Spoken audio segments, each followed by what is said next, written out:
I had been dating Nikki for 3 years, living together for the last 18 months. Our relationship had a rhythm, not a good one. It was a pattern, one I couldn't ignore anymore, no matter how much I tried. We fought about the same things over and over. She wouldn't clean up after herself. It was like the mess didn't exist until I'd say something about it, and even then, it was half-hearted at best. She'd bail on plans, no explanations, just excuses.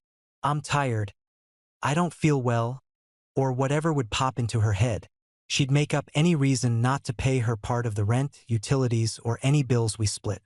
Every month, I'd cover more of the load than I should have, all while I kept trying to convince myself that things would change.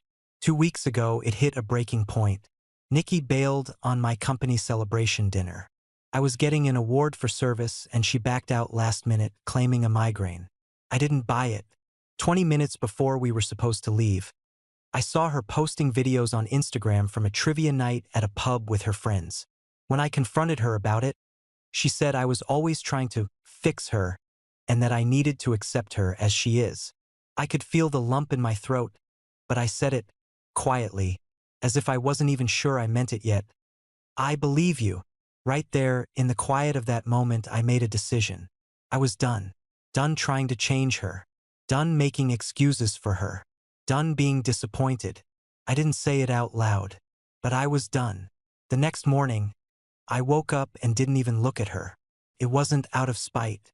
It was just, I was done trying to keep everything together. I stopped doing her laundry. I left the mess in the kitchen untouched, just like she left it. I used my own dishes, my own color-coded plates, cups, and silverware. Anything to keep my space clear of the chaos she left behind. I paid only my half of the rent, my half of the utilities, and didn't even bother with the calendar reminders or planning our dates anymore. I wasn't angry. I wasn't trying to punish her. I was just matching her energy. She'd said she didn't want me to fix her, so fine. I stopped. First, she didn't even notice. Or maybe she didn't care. I don't know.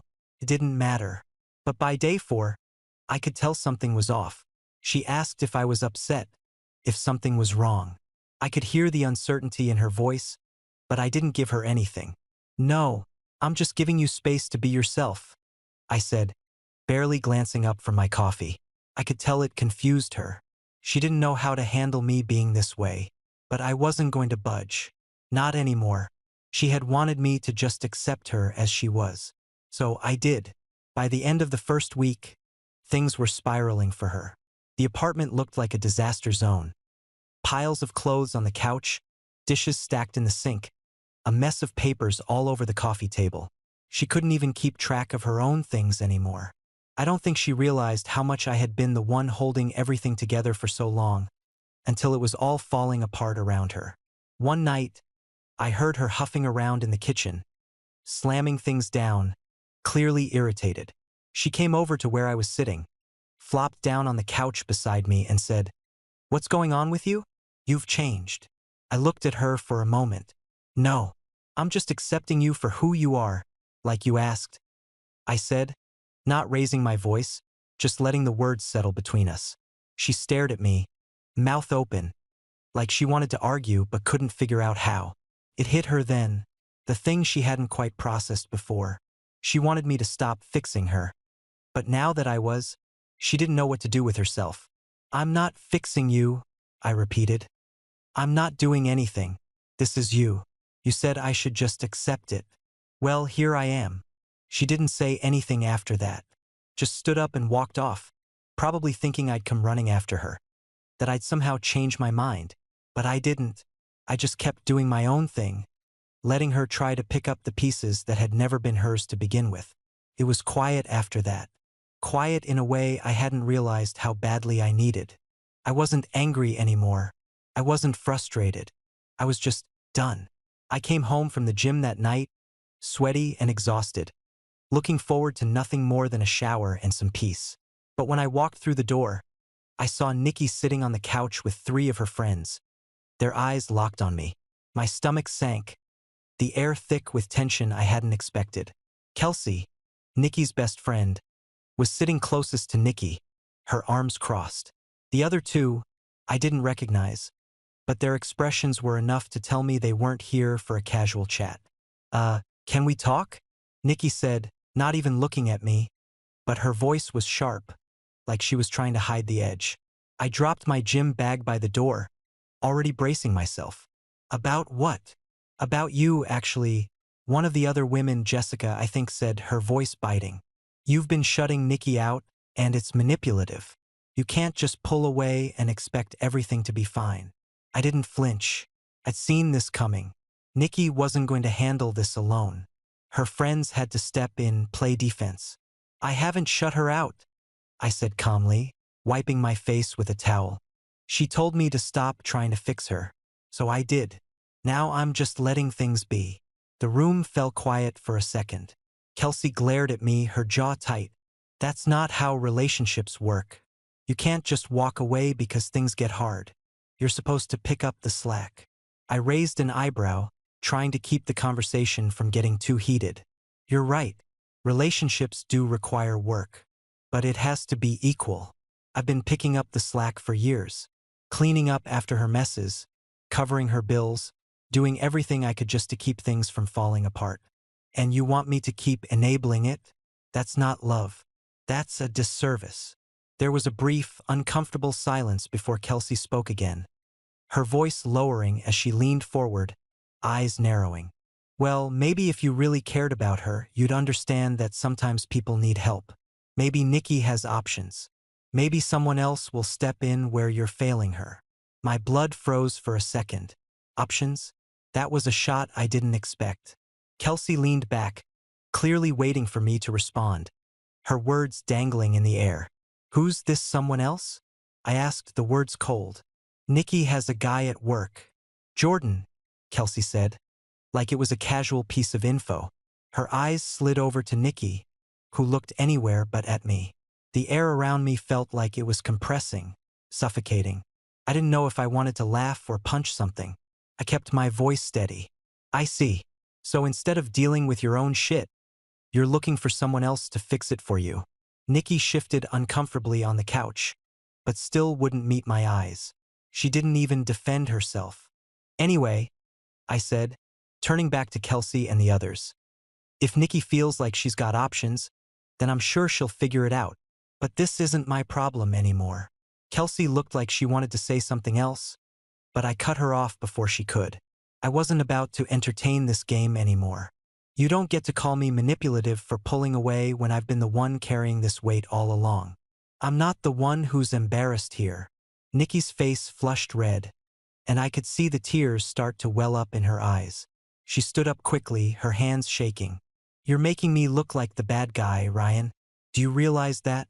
You're embarrassing me in front of my friends. Everyone's going to think I'm the problem. I shook my head slowly. The truth isn't my fault, Nikki. If you don't like how it looks, maybe you should take a look at the behavior itself. She opened her mouth like she wanted to say something else, but her friends were already starting to shuffle their feet, uncomfortable with the way things were going. It was clear they hadn't expected this conversation to take this turn. I'm done, I said, my voice steady now. I've said my piece. If you want to make this about me, that's fine. But you're the one who needs to look in the mirror, not me. Without waiting for a response, I turned around and walked toward my room, leaving her and her friends in the living room. I didn't need to hear any more. I said what I needed to say. She was the one who had to figure it out. After the argument with her friends, Nikki started staying out later and later. I'd come home from work, and her car wouldn't be in the driveway. Sometimes she'd crash at Kelsey's. Other times I'd have no idea where she was. I wasn't checking her social media, wasn't asking her friends where she was, wasn't texting her. She wanted space, so I gave it to her. No questions. No guilt trips. No "where are you?" texts. Just silence. She came home late one night, probably hoping I'd be waiting for her, upset or relieved to see her. I didn't give her the satisfaction. She walked in and paused, maybe looking for a reaction, but I just glanced up from my meal prep, said, "Hey," and went back to chopping vegetables. She stood there, staring at me, her face crumpling like she was waiting for me to do something. Anything. "This isn't how it's supposed to go," she said, her voice cracking. You're supposed to fight for me. I didn't look at her, just slid the knife through the onions a little harder than necessary. I'm doing what you asked, Nikki. No more trying to change you. No more fixing anything. This is how it is. I could feel her behind me, her presence shrinking, the tension thickening the air between us. I didn't mean this, she whispered, almost to herself, but loud enough for me to hear. I didn't think you'd just let me go. It wasn't a question, just the sound of a person realizing they'd been living in a kind of denial. I kept slicing, kept moving, and let her feel the weight of her own words. That's when it hit her, when she finally understood I wasn't bluffing, that I wasn't going to beg her to stay. I wasn't going to chase after her anymore. I'd been quiet for days, but inside, I was already making plans. I started looking for apartments near work. A small one-bedroom, not too far from the office. Somewhere I could breathe. Somewhere I could live without worrying about cleaning up after someone else or waiting around for a text that would never come. I submitted an application and felt this strange mix of relief and fear. But mostly it was relief. Nikki didn't ask about it. She didn't ask about anything. She just kept coming and going, trying to provoke a reaction. But I didn't give her one. I didn't need to. She already knew. I was done. 2 days later, I got a call from our landlord. It was early in the afternoon, and I was sitting on the couch, scrolling through apartment listings when the phone rang. "Hey, Ryan, just checking in about the rent," he said, his voice a little too casual. "I still need the full amount by tomorrow." I exhaled slowly. "I've already paid my half," I told him. "Nikki is responsible for hers." There was a long pause on the other end, like he was trying to process that. Then he finally said, "She told me you always paid the full amount. She said you were covering both sides." "Yeah, well, that arrangement is over," I said. My voice felt sharper than I meant it to. "She needs to pay her share, just like we agreed when we moved in." He hesitated again. "All right, thanks for letting me know."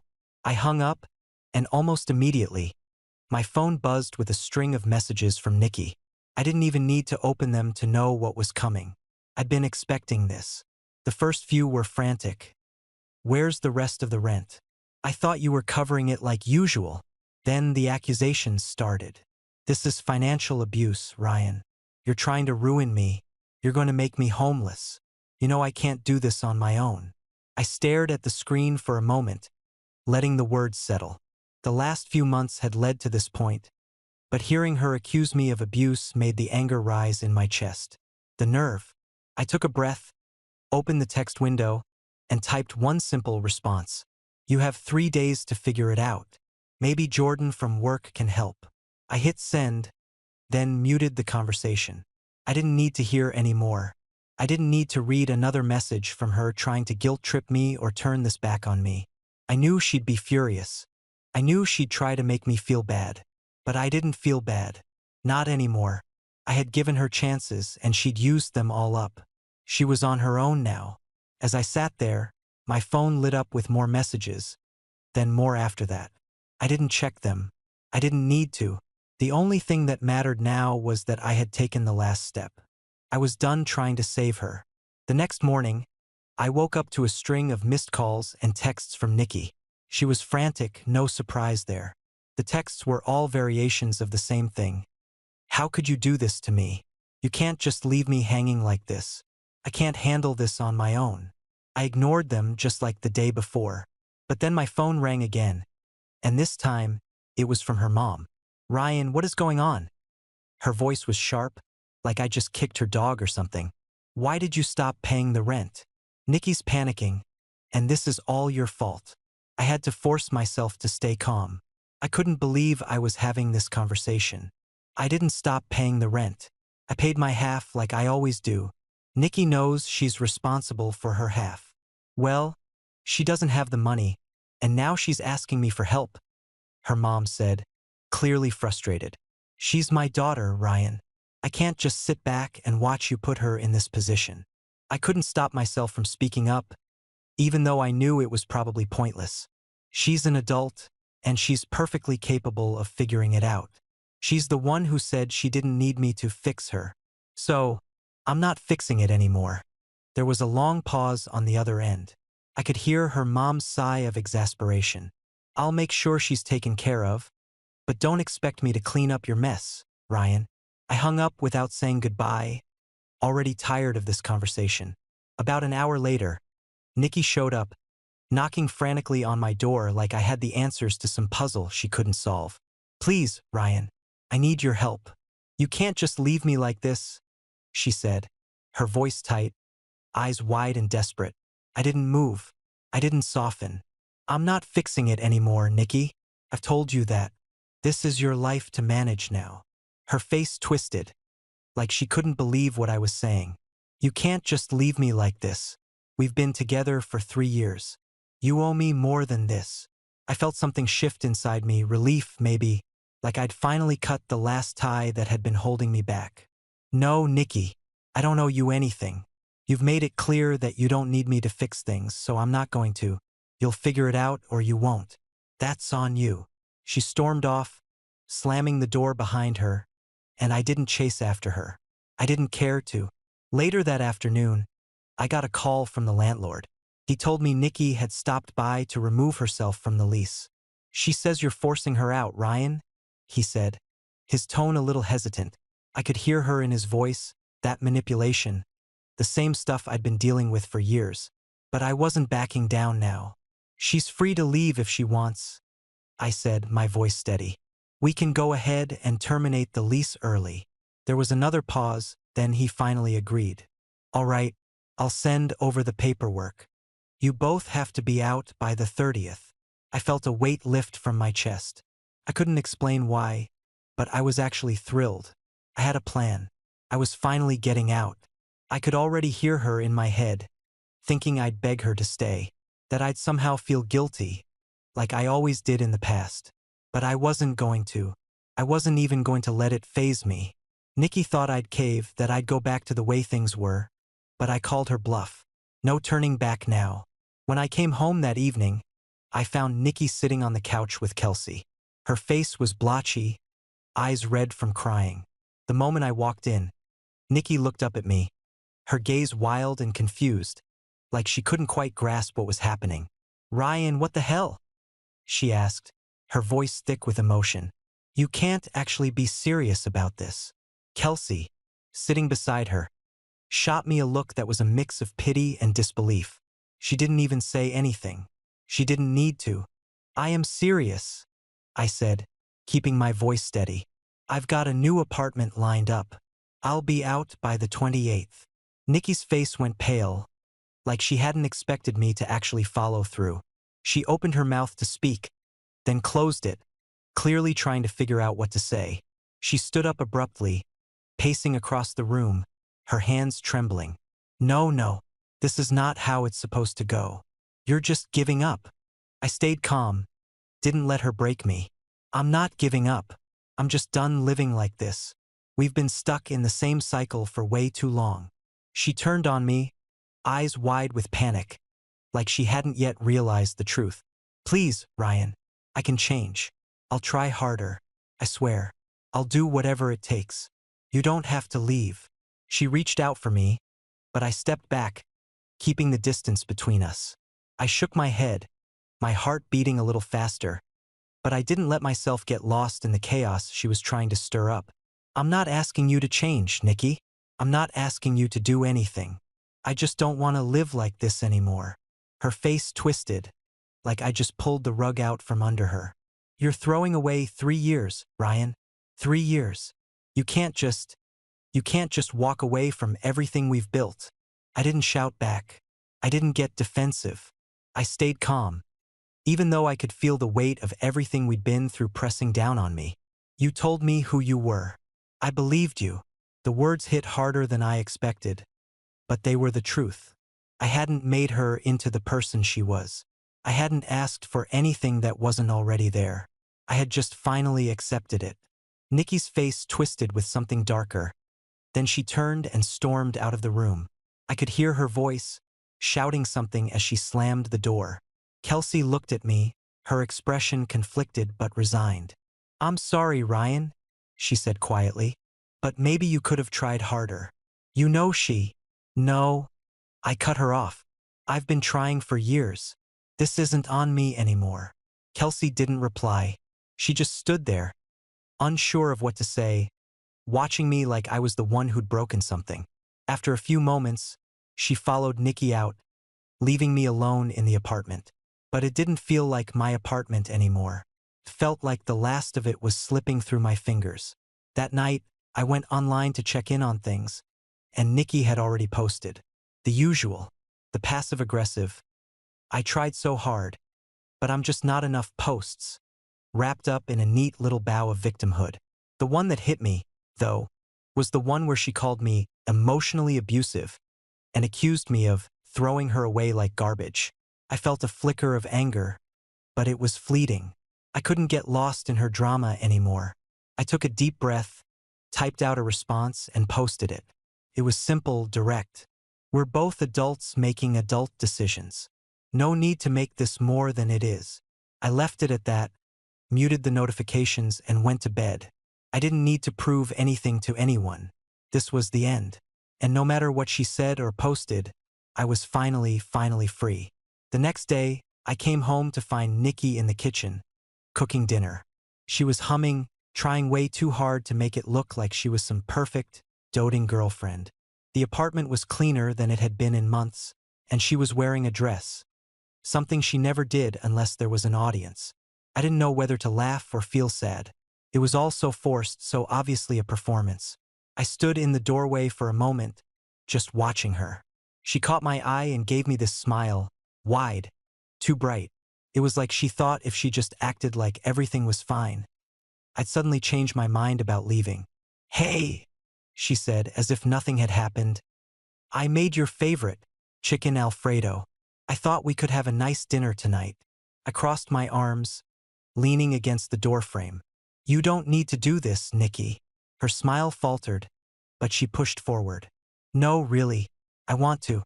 I've been thinking about everything, and I know I can do better. I can change. I just—" She stopped, clearly searching for the right words. "I know I messed up. I'll do better, I swear." I took a slow breath. I wasn't angry anymore, just exhausted. "This isn't going to work," I said. "You can't just switch it on because you're scared. It's not real." She stared at me for a long moment, her shoulders slumping like I just slapped her. "I don't know how to be different, Ryan. I don't know what you want from me anymore." I could feel the sadness creeping up, but I held it down. I had to keep my ground. "I'm not asking you to be different, Nikki. I'm not asking for anything. This—" I waved my hand around the room, at her fake smile, the dinner, the dress. "This isn't real. You can't just act like you've changed. It's not sustainable if it's not natural."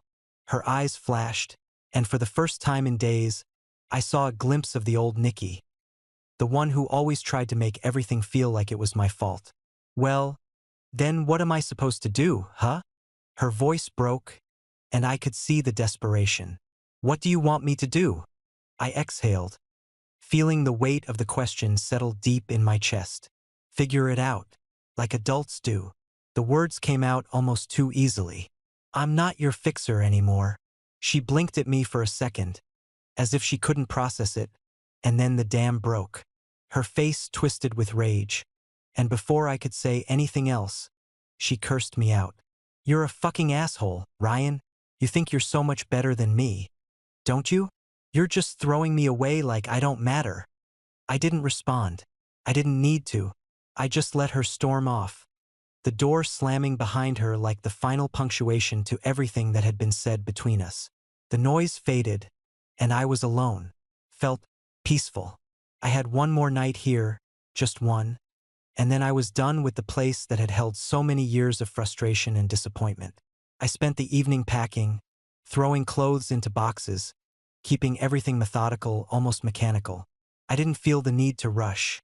I didn't feel the need to mourn. I just needed to get out, and that's exactly what I was going to do. No more pretending. No more hoping she'd change. I took my time, packing quietly, the only sound in the apartment the rustling of cardboard and the steady beat of my own heart, finally calm. Moving day came and went in a blur. I loaded up my stuff. Most of it was mine anyway, into the back of my car and the few boxes I had packed. I had already decided there was no need to rush, no need to drag it out. I wasn't sad. I wasn't even mad. It was just time.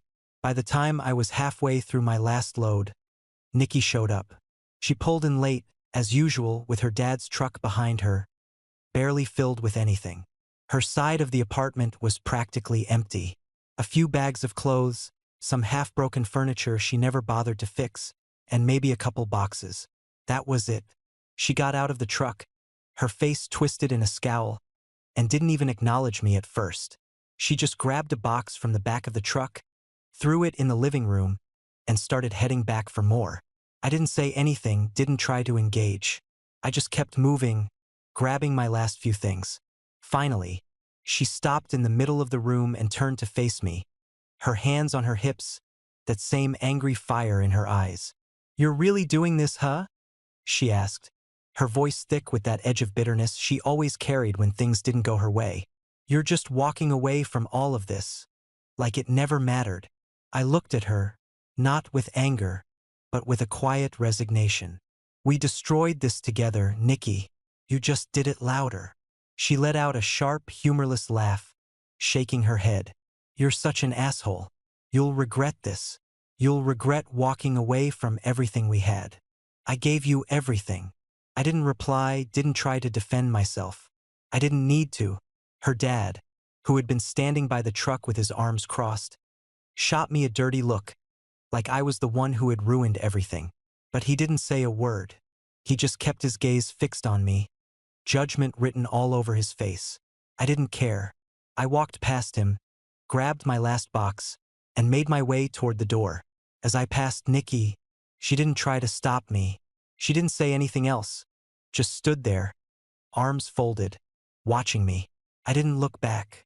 When I handed the landlord my keys, he took them slowly, almost like he was savoring the moment. There was a brief silence before he spoke. "You did the right thing, Ryan," he said quietly, like he was telling me a secret. "Had a tenant like her once, never their fault. You did the right thing." I didn't know what to say to that, so I just nodded. I didn't need to hear anything else. I had done what I needed to do, and I was done. I turned and walked out, feeling the weight of the past few months lift off my shoulders with each step. It wasn't a victory, not really. It was just the end. And I was okay with that. Nikki moved back in with her parents after everything ended. None of her friends would take her in, not even Kelsey, her supposed best friend. I saw her post a lot of stuff online about toxic exes and how misunderstood she was. It wasn't new. It was just louder now. I didn't bite. I didn't even look. I couldn't care less about her narratives anymore. My new place was small, way smaller than the apartment we'd shared, but it felt like a mansion compared to the chaos I'd left behind. There was no drama here, no tension hanging in the air, no clutter piling up because someone else couldn't be bothered. Just me, my thoughts, and a place that was mine. I wasn't constantly cleaning up after anyone. I didn't have to worry about what someone was or wasn't doing. I started therapy, not because I thought something was wrong with me, but because I wanted to understand why I'd stayed so long in a relationship that drained me. The therapist called it a helper mindset. That hit me harder than I thought it would. I wasn't just trying to love Nikki. I was trying to fix her. And no one can fix someone who doesn't want to be fixed. I began learning how to build relationships where effort goes both ways, where I didn't have to carry the weight alone. That's when I met someone for coffee. She was on time. She paid her share. And we had an actual conversation about life, about work, about things that mattered. Felt normal. And I hadn't realized how rare that was until it happened. Nikki was right about one thing: you can't fix people. But you can choose whether or not you want to live in the mess with them. I chose peace. And it felt good.